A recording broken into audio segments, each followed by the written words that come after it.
Olá! Hoje a gente vai mergulhar numa ideia que, olha, desafia uma das nossas instituições mais básicas, a família. Vamos explorar uma teoria bem influente e também controversa sobre como a família moderna surgiu.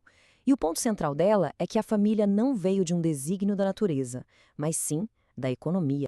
Pois é, essa é a pergunta que está no coração dessa análise. Muita gente cresce com a ideia de que a família, do jeito que a gente conhece hoje, sempre existiu. Mas e se a história for um pouquinho mais complicada que isso? Então, para o filósofo do século XIX, Friedrich Engels, a resposta era bem clara. A família não é uma constante natural. Não. Ele defendia que a família nuclear, essa monogâmica, é na verdade uma construção social que apareceu por motivos bem específicos e principalmente materiais. Então, vamos começar por aí pelo primeiro ponto, o desafio à ideia de uma família natural. A teoria que a gente vai explorar argumenta que a evolução da família foi moldada por forças muito, mas muito concretas ao longo da história. E para entender essa evolução, o Engels não tirou a ideia do nada, né? Ele se baseou nos estudos de antropologia da sua época, e em especial nos de um cara chamado Lewis Henry Morgan. Ele tentou mapear como as estruturas da família foram mudando desde o comecinho da humanidade. Ele propôs, então, 4 grandes estágios históricos. A gente pode usar esse esquema como nosso guia para entender como uma forma de família foi levando a outra. Bom, nos estágios bem iniciais, como na família consanguínea, as regras eram, digamos, mais fluidas. Com o tempo, a evolução foi trazendo restrições. Na família Punalua, por exemplo, veio a primeira grande proibição, o incesto entre irmãos. Depois, na sindiásmica, já começaram a surgir pares mais estáveis, mas ainda sem aquela exigência de exclusividade total que a gente conhece hoje.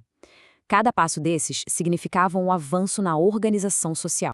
E aqui tem um detalhe que é fundamental, é a chave de tudo. Nessas famílias, a descendência era contada pela linha da mãe. O motivo era simples, a identidade da mãe era sempre certa. É bom guardar essa informação porque ela é o ponto central para a grande virada que está para acontecer na história. E aqui a gente chega no ponto de virada da nossa história. Uma mudança fundamental no jeito que as sociedades se organizavam economicamente e a remodelar a família para sempre. A gente está falando, claro, do surgimento da propriedade privada. Para a gente sacar a lógica do Engels, é preciso entender um conceito chamado materialismo histórico. A ideia basicamente é que o jeito como uma sociedade produz as coisas que precisa para viver, ou seja, a sua economia, acaba moldando todo o resto. As leis, a cultura e, claro, a estrutura da família. A mudança é brutal. Olha só, na era da propriedade coletiva com a linhagem materna, o foco era a organização do grupo. Com a chegada da propriedade privada, o jogo vira completamente. A linhagem passa a ser paterna e o objetivo principal passa a ser a herança. E para isso funcionar, a paternidade tinha que ser incontestável. Essa necessidade econômica, então, de garantir a herança foi, segundo essa teoria, o que deu origem à família que hoje a gente chama de tradicional. E isso trouxe consequências profundas para os papéis de gênero. Engels resume a tese dele de um jeito bem direto. A monogamia, na visão dele, não foi uma evolução dos sentimentos, mas sim uma ferramenta para proteger e para transmitir a riqueza. A fidelidade exigida da mulher era a garantia de que os herdeiros eram legítimos. O impacto social disso foi imenso. De acordo com a teoria, a necessidade de garantir a paternidade levou diretamente à subordinação da mulher. Foi com isso que surgiu o lar patriarcal, onde o homem, por ser o dono da propriedade, assumiu o poder. Mas a história, para o Engels, não terminava aí. Ele não olhou só para o passado, não. Ele usou a teoria dele para fazer uma previsão bem ousada sobre o que aconteceria com a família lá no futuro. Ok. Então vamos recapitular os pontos centrais dessa teoria.